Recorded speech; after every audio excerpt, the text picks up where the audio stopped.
Hi అండి. పులుసుక్మా ఎలా చేయాలో చూపిస్తానండి. పులుసుక్మా అంటే మీకు కొంచెం మైండ్కి వెలగకపోవచ్చు. బొంబాయి రవ్వతో మనం ఎప్పుడు ఉప్మా చేసుకుంటాం కదండి, అలా కాకుండా ఈసారి కొత్తగా పులుసు అంటే చింతపండు పులుసుతో చేస్తున్నాము. చింతపండు పులుసు వేసి ఉప్మా చేసుకుంటున్నాము. చాలా బాగుంటుంది, టేస్టీగా కూడా ఉంటుంది. చాలా సింపుల్గా అయిపోతుంది, ఎలాంటి కష్టం ఉండదండి. మనకి ఈజీగా టేస్టీగా ఉంటుంది. ఎప్పుడైనా ట్రై చేయండి. మీరు కూడా ట్రై చేసి ఎలా ఉందో మాకు చెప్పండి. ఇది ఎక్కడో చూసి ఎక్కడో చేసింది కాదండి, నేనే అలా చేస్తూ ఉంటాను. బాగుంటుంది. మీరు కూడా ట్రై చేసి తినండి, ఎలా ఉందో చెప్పండి. నాకైతే నచ్చింది. మీకు ఎలా ఉంటుందో మీరు చేసుకొని తిని చెప్పాలి. గిన్నె పెట్టుకొని స్టవ్ వెలిగించేసానండి. ఇప్పుడు మనం ఉప్మాలోకి వెళ్ళిపోదాం. పులుసు ఉప్మాలోకి వెళ్ళిపోదాము. గంటెడు ఆయిల్ అండి, అంటే 2 స్పూన్స్ ఓకే. 2 స్పూన్స్ అవుతుంది. నేను స్పూన్తో వేయడం ఎందుకు అనేసి గరిటె పెట్టుకున్నానండి, గరిటెతో వేస్తున్నాను. ఆయిల్ కూడా ఎక్కువ పట్టదు, చాలా బాగుంటుంది. ఇప్పుడు శనగపప్పు, జీలకర్ర, ఆవాలు, కరివేపాకు ఒకేసారి వేసేసానండి. తాలింపు గింజలు, మీరు ఇందులో శనగపప్పు వద్దనుకుంటే మీరు పెసరపప్పు కూడా వేసుకోవచ్చండి. లేదు వద్దు, మీరు ఇంకో ఆప్షన్ కూడా ఉందండి, బియ్యపు రవ్వ ఉంటుంది కదండి, బియ్యపు రవ్వతో చేస్తే కూడా బాగుంటుంది. బియ్యపు రవ్వతో ఇంకా బాగుంటుంది. నాతో ఇప్పుడు లేదు కాబట్టి రవ్వతో ట్రై చేస్తున్నాను. ఎందుకంటే నేను బియ్యపు రవ్వతో చేసి తిన్నాను కాబట్టి నాకు తెలుసు బాగుంటుంది. ఇది కూడా బాగుంటుంది అని చేస్తున్నాను.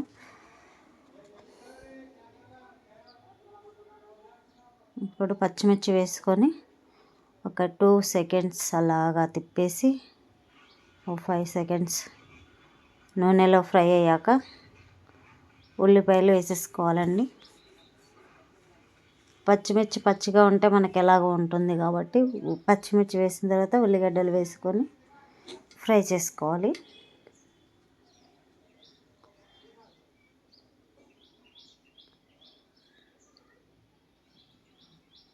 కొంచెం ఫ్రై అవ్వాలండి. ఇప్పుడు మీకు చింతపండు చూపిస్తున్నానండి. చింతపండు ఎంత వేస్తే సరిపోతుంది, మీకు ఎంత కావాలో అంత వేసుకోండి. నేను కొంచెం 2.5 గ్లాస్ వేస్తున్నాను కాబట్టి నాకు కొంచెమే పడుతుంది కాబట్టి వేసుకుంటున్నాను. మేము ఒక నలుగురు మార్నింగ్ టిఫిన్ ఎంత తింటారో అంతే వేసుకున్నాను, ఎక్కువ వేసుకోలేదు. ఎక్కువ వేసుకుంటే ఎక్కువ కూడా వేసుకోవచ్చు. నేను ఇదే నలుగురికి క్వాంటిటీ చెప్తున్నాను.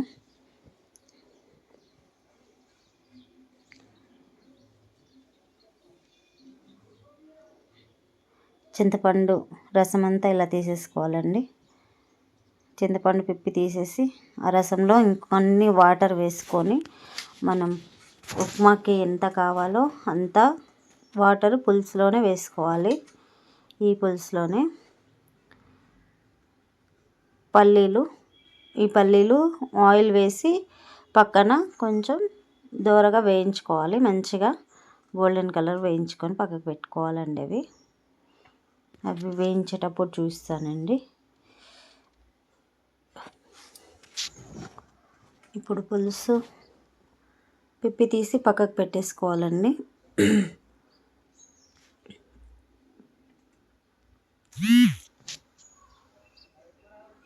ఒకసారి మళ్ళీ కలుపుకోవాలి.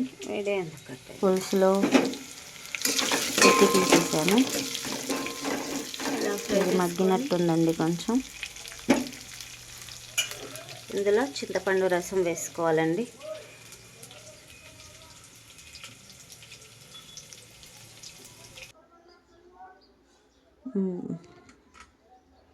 మగ్గిపోయిన పసుపు వేసుకోవాలి. కొంచెం పసుపు వేసుకొని ఒకసారి మళ్ళీ కలిపేసి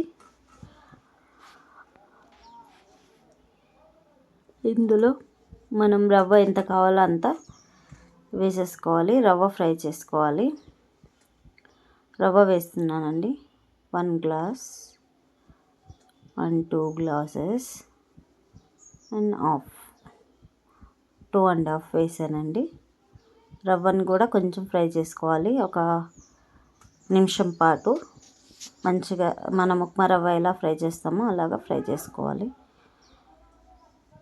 ఇందులోనే పచ్చి వాటరే పోసేయాలండి. పులుసు వేడి ఏం చేయొద్దు.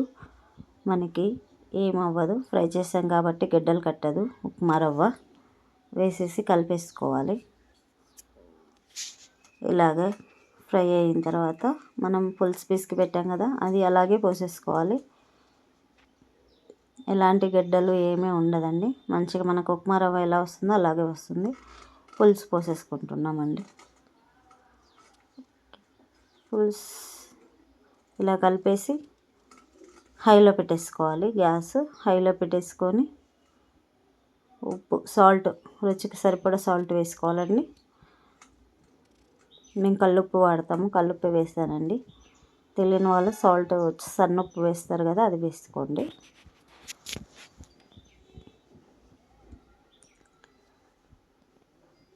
ఇలా అయిపోయిన తర్వాత సిమ్ దగ్గరికి చేసుకోవాలండి. చిన్నగా చేసుకోవాలి.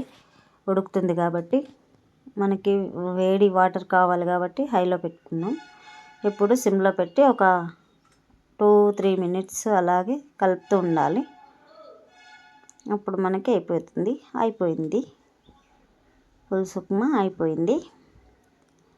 ఇప్పుడు బంద్ చేసి మూత పెట్టేసి పక్కకు పెట్టేసాం కదా. ఇప్పుడు పల్లీలు ఫ్రై చేసుకుందాం. పల్లీలు కొంచెం ఆయిల్ అండి, 2 డ్రాప్స్ ఆయిల్ అంతే, ఎక్కువ వద్దు. 2-3 డ్రాప్స్ అంతే. అయిపోయింది. ఫ్రై చేసి పక్కకు పెట్టుకుని ఉప్మా కూడా సర్వ్ చేస్తున్నాను. చూసేయండి ఎంత బాగా వచ్చిందో. హోటల్లో కూడా ఎంత బాగుంటుందో అలా ఉంటుందండి. 5 స్టార్ హోటల్లో ఎలా వస్తుందో అలా వస్తుంది. మన కలర్ఫుల్గా ఉంటుంది ఉప్మా, పులుసు ఉప్మా. పల్లీలు కూడా సర్వ్ చేసుకోవాలండి. పైన కొత్తిమీర, పల్లీలు. అయిపోయింది. ఉప్మా రెడీ. తినేసి చెప్పండి.